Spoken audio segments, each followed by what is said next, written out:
자, 이제 계속 할게요. 자, 오늘 설명 두 번째입니다. 우선 무신정권 성립했었죠, 방금 전에. 그래서, 최충원 때, 이제 최충원 최씨 무신정권 때 교정도감 설립했고, 정방 등을 설립했다. 꼭 기억하시고요. 삼별초도 꼭 알아야 되겠죠. 자, 무신정권 말기에 여러분이 뭐 잘 아시다시피 13세기가 돌입합니다. 이때 몽골이 쳐들어와요. 뭐 몽골이 침입인 이유는 뭐 여러 가지가 있는데 뭐 그거는 넘어가고 하여튼 간에 몽골이 쳐들어왔는데요. 몽골은 여러분 아시다시피 기마민족입니다. 이 기마민족의 특징은 물에서 싸우는 게 약해요. 그래서 이 당시에 최충원 아들 최우 있죠, 최우. 최우 때 강화도로 천도합니다. 수도를 강화도로 옮겨요. 왜? 물이 있잖아. 강화도는 여기잖아요. 이게 물 넘어서 몽골군이 들어오기 힘들 거니까 군사적으로 유리하다는 거예요. 그래서 최우 때 광화도로 천도하고 특히 처인성에서 그 유명한 스님이죠. 김윤후. 이 사람 이름 좀 아셔야 돼요. 김윤후. 이 김윤후가요. 김윤후가 처인성에서 스님이에요. 스님인데 살생 엄청 잘해요. 이 김윤후가 처인성 전투에서 몽골군 첫 부수입니다. 자, 어쨌든 간에 이게 기본 아주 중요한 그때 전투였고요. 처인성 전투가. 결국에는 고려는 몽골과의 평화협정을 체결해서 수도를 다시 개경으로 환도를 합니다. 그게 바로 1270년도고요. 하지만 수도를 개경으로 환도한 건 왕이 뿐이지 무신정권은 끝까지 개경으로 환도하잖아요. 특히 개경간 환도에 반대하면서 이 삼별초는요. 무신정권의 마지막 그 팀이죠. 얘는 개경 환도에 반대하면서 강화도에서 진도, 제주도까지 근거리지를 옮기면서 항쟁하다 결국에는 끝을 맺습니다.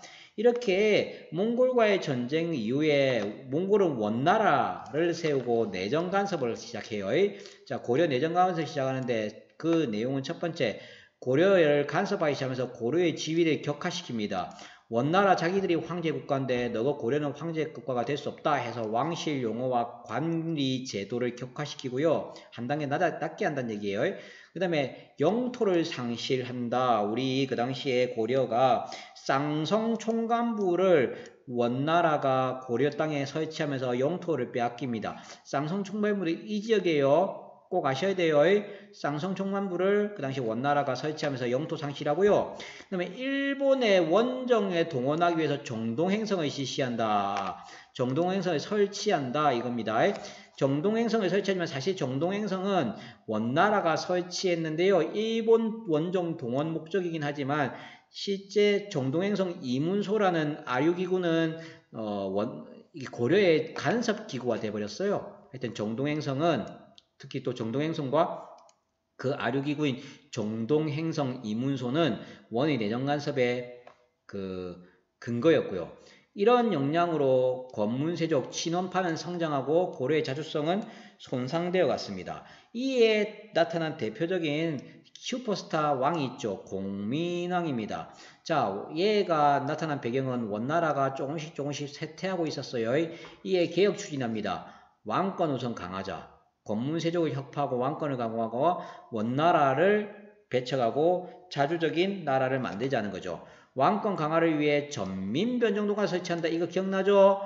그 권문세족이 빼앗은 땅과 백성, 불법적으로 노비가 된 백성을 다시 올바르게 돌려맞게 만드는 기구가 전민변정도감이죠. 이에 따라 권문세족의 세력이 약화되고요. 원나라한테 반대하기 위해 친원세력, 권문세족을 축출시키고 정동행성 이문소 나왔죠. 아까 이 정동행성의 아류기구입니다. 정동행성 이문소 요거는 그 당시에 고려를 간섭하던 기구였어요. 이거를 폐지시키고 쌍성 총관부를 공격하면서 영토를 다시 우리 걸로 해보겠다. 고려를 해보겠다 이거죠. 이거 중요합니다. 꼭 기억하세요. 계속 우리 지문에 나왔죠. 이렇게 했지만 어쨌든 간에 결과는 국민왕 때 권문세족이 반발하겠죠. 그러다가 공민왕이 암살당하면서 개혁이 중단당합니다.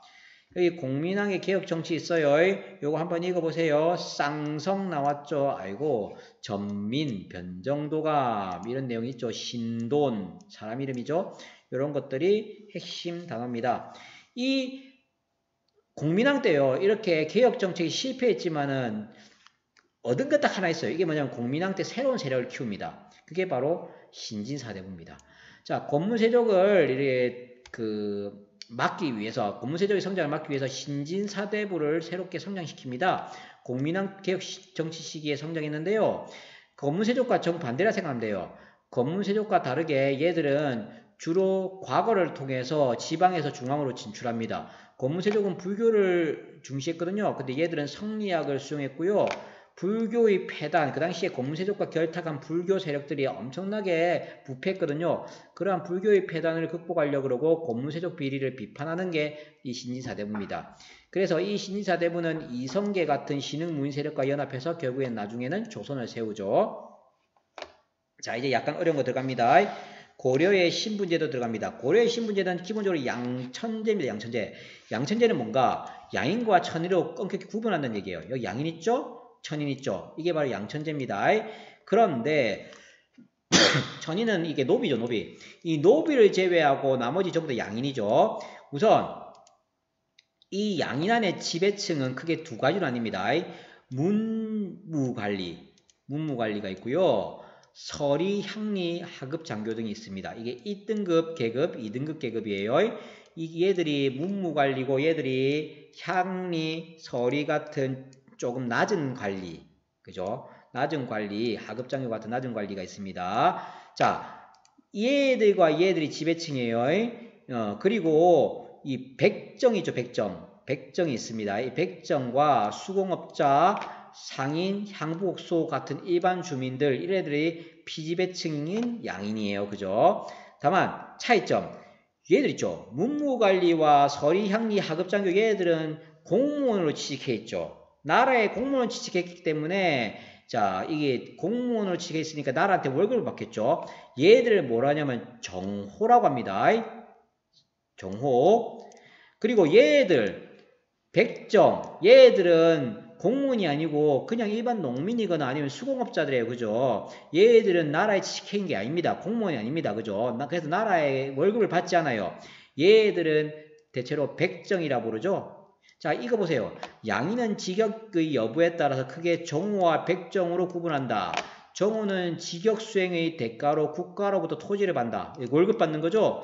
백정은 직업을 받지 못함으로 토지를 받지 못하는 겁니다. 그래서 세금이나 부담한다. 이런 내용이죠. 자, 백정, 여기는 정호입니다. 자, 이 백정은 일반 군현에 거주하는 애들이에요. 아시다시피 조선시대 백정은 가축 도살한 애들이에요. 근데 이 백정은 그냥 직역을 가지지 못한 그런 일반 양인이라고 생각하시면 돼요. 근데 여기서 여러분이 알아야 될 거, 백정 말고 향부옥소의 주민 있죠. 얘들은 백정보다 약간 차별받습니다. 똑같은 양인에 불구하고 일반 군여민에 비해 차별받습니다. 그 향부옥소의 주민은. 그래서 거주 이전과 과거 응시에 제한이 있다는 거 꼭 알아두시기 바랍니다. 하지만 이때 고려에는 통일신라와 다르게 신분제의 변동이 조금은 활발했어요. 통일신라는 골품제 빡셌죠. 근데 이때는 향리가 과거를 통해서 문관으로 진출도 하고요. 권무세족의 행포로 농민이 노비로 전락하기도 하고요. 향부옥소가 아까 여기 요거 얘들 향부옥소의 주민이 공을 세워서 일반 군현으로 승격돼서 백정이 되기도 합니다. 참고하시기 바라요.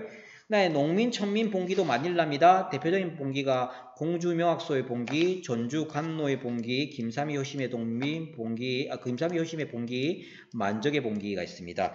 특히 만적의 봉기는 잘 알아두세요. 왜냐하면 이거는 최충원의 노비였거든요. 노비가 자 왕후 장상의 씨가 따로 있는가? 그러니까 뭐 임금, 뭐 장군 이런 거 따로 있는가? 따로 없다. 누구든지 임금이 될 수 있다. 뭐 이런 의견입니다. 이게 바로 이 자료 장상의 치가 따로 있는가? 나면 이건 만적이라고 생각하시면 돼요.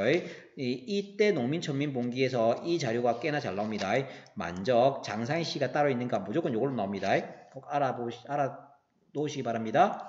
이제 고려의 문화 들어갑니다. 뭐 다른 거 알 필요 없고 요거 합시다. 의천, 해동, 천태종. 자, 진울, 순사 중심으로 결사운동 전개. 자, 여기서 꼭 알아야 될 게 요거죠. 자, 의천은요, 여러분 이거 이렇게 적으셔야 되죠. 의천은요, 교종을 중심으로 선종을 통합해서 천태종을 창시하고요. 진울은요 선종을 중심으로 교종을 통합해서 조계종을 창시합니다. 그죠? 요거를 꼭 구분해서 봐야 돼요. 맞습니까? 자, 이 내용 안 나와서 적어줬습니다. 천태종, 진울은 수선사라는 절을 중심으로 결사운동이 우리 불교를 깨끗하게 만들자라고 운동하는 겁니다. 요새는 백년사에서 결사운동을 합니다. 요새 백년사 결사운동. 도교, 그냥 넘어가시고 풍수지리설, 묘청의 서경천도운동에 영향을 줬죠. 자, 개경이 그때 수도였는데 서경으로 옮기면은 잘 될 수 있다. 뭐 이런 거죠. 자, 유학입니다. 유학. 국자감이죠. 국자감이 원래 있었어요. 자, 국자감, 거꾸로 하면 감자국. 한번 얘기한 적 있죠. 이 국자감, 거꾸로 하면 감자국이니까 감자국을 외우셔도 됩니다. 다만 그렇게 답은 쓰지 마세요. 자, 교육기관, 유학교육기관으로서 공립은 국자감, 사립은 구제학당, 다른 말로 문홍공도라고 합니다. 그리고 이때 성리학이 수용되기 시작해요. 원간석기 때 안향이 본격적으로 소개하고요. 이 소개를 바탕으로 신진사대부 중심으로 적극 수용하면서 성균관까지 성립합니다. 참고로 성광이 건립된 거는 공민왕 때 얘기예요. 역사서도 알아셔야 되죠. 역사서. 전기에는 삼국사기가 대표적입니다. 김부식, 개경의 문벌기족이죠. 이 김부식이 유교적 합리주의 사관을 바탕으로 기전체 형식으로 삼국사기를 만듭니다. 후기에는요, 무신정공기에 이규보라는 사람이 고구려 계승의식을 강조하는 동명왕편을 만들고요. 그 다음에 원간석기 때는 일현이라는 스님이 상국유사를 지었고 이승유라는 사람이 죄왕기를 지었는데요. 얘들은 특징이 당군의 건국 이야기가 수록되어 있습니다. 그리고 이재현이라는 사람은 사략이라는 책을 지었는데 요거는 성리학의 영역이 깊게 배어 있다라고 판단이 됩니다. 자, 그리고 요 내용들 한번 읽어보시기 바랍니다. 삼국사기와 삼국유사 가장 큰 특징, 삼국사기는요 허황된 얘기가 안 나와요. 유교적 합리주의 사관이다. 그래서 당군 이야기가 안 나와요. 그런데 여기 삼국유사는 당군 이야기가 나온다. 자, 이런 내용까지 하고 오늘은 마치겠습니다.